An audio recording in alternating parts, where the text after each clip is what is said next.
नमस्कार दर्शक बंधु न्यूज एनालिसिस ओडिया को आपण मानक स्वागत। दयाकोरी चैनल टी सब्सक्राइब करनियंतु एवं आजिर एनालिसिस स्टार्ट करिबा।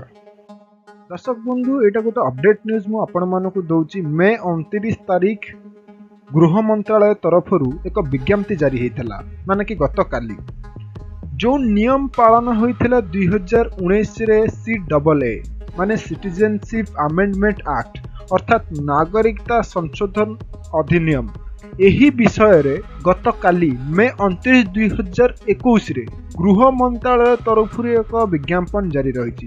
तो चलतु जानिबा से विज्ञापन कौन। तो दर्शक बंधु यही विज्ञप्ति अनुसार जहाँकि आपण माने देखुतेबे एही चित्र रे अफगानिस्तान हो पाकिस्तान हो एवं बांग्लादेश हो एही एरिया मानकर रहुथिबा संख्या लघु संप्रदायकर व्यक्ति जे कि हिंदू ही थाउ कि सिख ही थाउ बुद्धिस्ट ही थाउ जैन ही थाउ एवं ख्रिस्टियान्स भी हुअन्तु एमाने आसी जदि चाहिए भारत रे शरण नबा पई एमानंकु भारतीय नागरिकता प्रदान करा जिवो हेले सेथिरे मुस्लिम माने बात परिछंती। तो आपण माने कोनोस ना कोनोसी प्रकार एक प्रश्न उठुथबा आपण मानक मनरे जदि अलगा संप्रदायर लोक मानंकु भारत रे जागा मिली पारुछि मुस्लिम मानकु कोन पाए नहीं एही एक्ट रे एमिति कोन अछि जे जोथरे कि मुस्लिम माने बात परुछंती। तो चलंतु आमे प्रथमे एही एक्ट विषय रे जानिबा।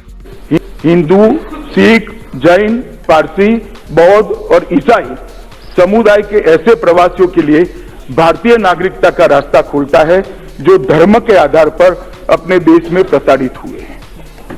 एवं एही आईन विरुद्ध रे केतक हिंसात्मक प्रदर्शन मध्य आरंभ होइतिला। तो दर्शक बंधु एही बिल अनुसार किछि लोक मान कहउछन्ति जे एही बिल मुस्लिम संप्रदायर लोक मान को टार्गेट करछि एवं अन्य किछि लोक मान कहउछन्ति एही बिल देश रे लागू हेबाटा ठीक।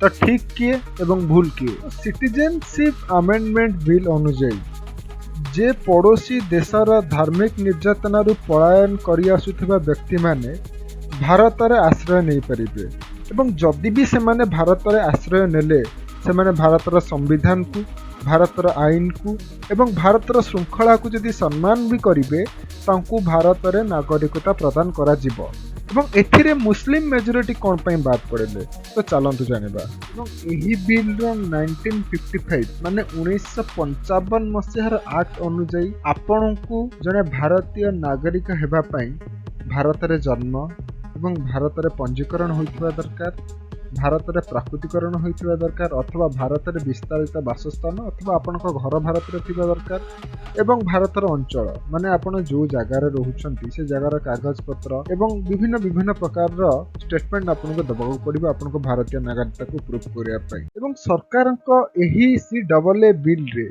मात्र ही तीनोटी देश जे कि अफगानिस्तान पाकिस्तान एवं बांग्लादेश यही तीनोटी देशर बिल पास करा जायछि जहाँकि ये तीनोटी देश होछि एक इस्लामिक कंट्री एक मुस्लिम देश रे मुस्लिम मानक पई कोन प्रभाव पड़े।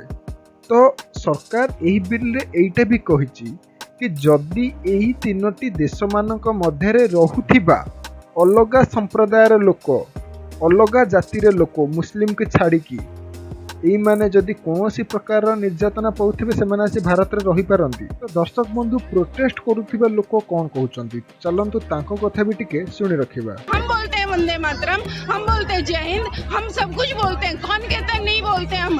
इंडिया को पूरी तरह से लड़वाना चाहता है एक दूसरे में क्रिश्चियन हिंदू मुसलमान इन सब में लड़वाना चाहता है। गुस्सा है मतलब हमें जो हक मिलना चाहिए तो वो हमें नहीं मिला। इससे अच्छा दर्शक बंधु डिसीजन आपण मानक हाथ में आपण मैंने यही बिल को सपोर्ट करेंगे कि आपण मैंने यही बिल को अपोज करेंगे। तो दर्शक बंधु वीडियो टी लाइक करते शेयर करते और सब्सक्राइब करने को भूलिए। नमस्कार, जय जगन्नाथ।